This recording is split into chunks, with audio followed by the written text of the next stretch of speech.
somos un país con una gran variedad de peces. Você já comeu um namorado? ¿Un qué? Namorado. No. Alimentación es todo. ¿A usted le gusta verdura? ¿Verdura? No. ¿Verdura sí?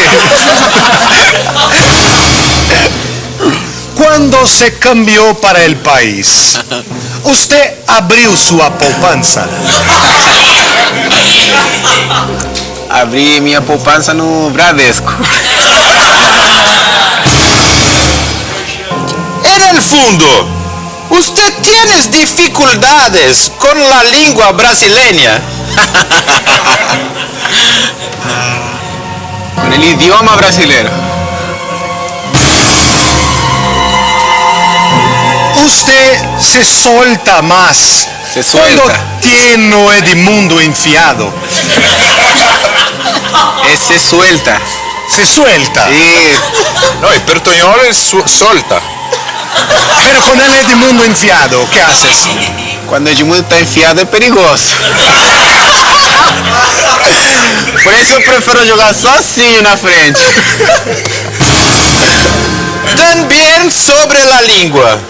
¿Usted aprecia la española? Comida espanhola, muito boa. Pero cuando usted está mucho cansado, Muito cansado. ¿quién entra no seu lugar? Richarlison.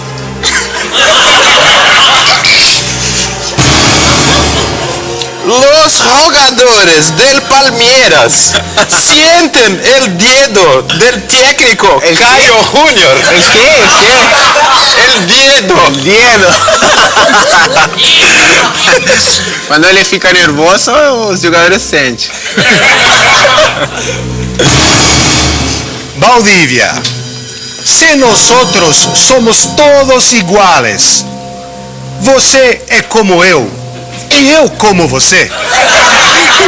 Você não come ninguém. Y finalmente, en Chile, ¿usted tiene problemas con la dictadura?